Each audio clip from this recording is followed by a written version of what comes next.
Good evening, everyone. This is Cindy Palmer with the National Weather Service in Shreveport. I wanted to give you a quick overview of the severe weather and flash flooding threat that we're looking at through this coming weekend. We are looking at severe weather, or at least the potential for severe weather, late tonight and into tomorrow, Wednesday.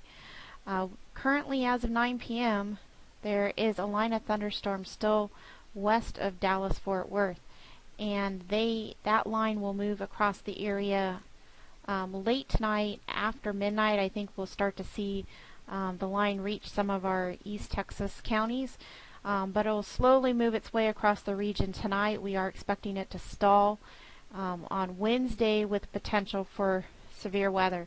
At this point in time, I think our biggest threats are going to be damaging winds and hail, but we cannot rule out isolated tornadoes.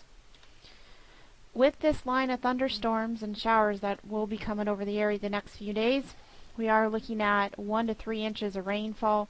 In most areas, we could see isolated amounts up to 4 inches. Isolated flash flooding may be possible. And remember, turn around, don't drown.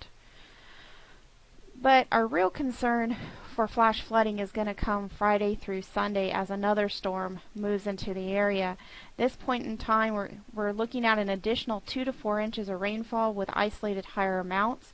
You can see that the models are really focusing the heaviest precipitation to be between, say, Lufkin and Shreveport up into southwest Arkansas. We do anticipate flash flooding to be possible these days. Remember, turn around, don't drown. We also are looking at a severe weather potential for Saturday. At this point in time, it's really focused over the Arklatex, and this is a day 5 outlook from SPC. They are considering large hail, damaging winds, and isolated tornadoes a possibility. So if you have plans for Saturday, especially outdoors, you may want to be watching the weather closely. As I said, we're looking at a lot of rainfall over the next 7 days. Flash flooding will be possible at times.